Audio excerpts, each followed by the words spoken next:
Today we're going to make keto ginger crunch.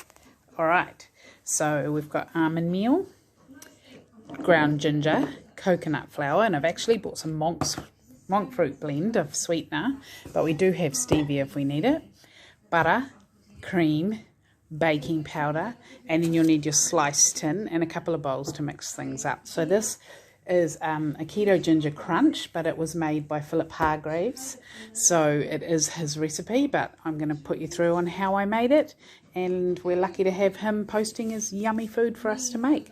Alright, let's get started. Alright, so we're going to start off with putting in our almond meal. So we're going to put 180 grams of almond meal in there.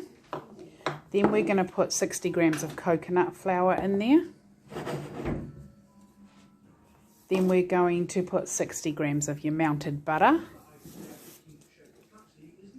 So just do 60 grams and then melt it.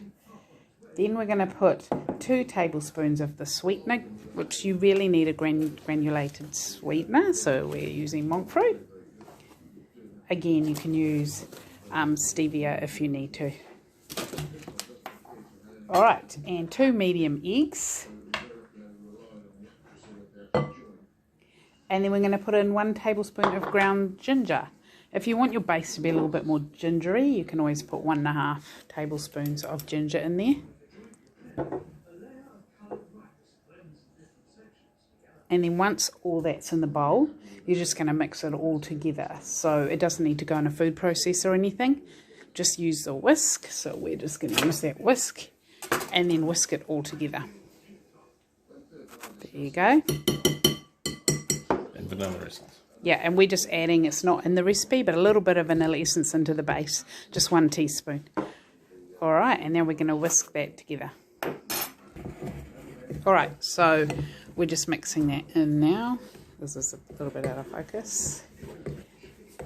Yep, so just mix it all together, and it's going to be your base, which you're going to put into your pan, which I've just lined with baking paper.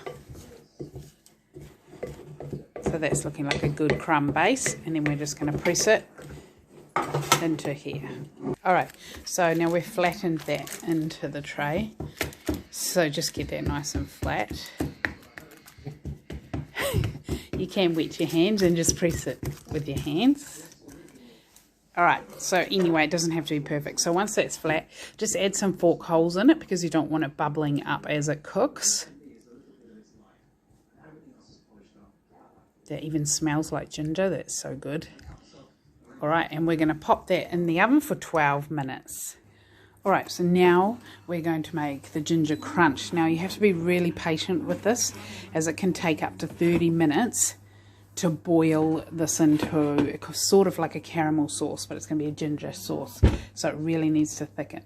So we've got our butter here. So we've put in 200 grams of butter.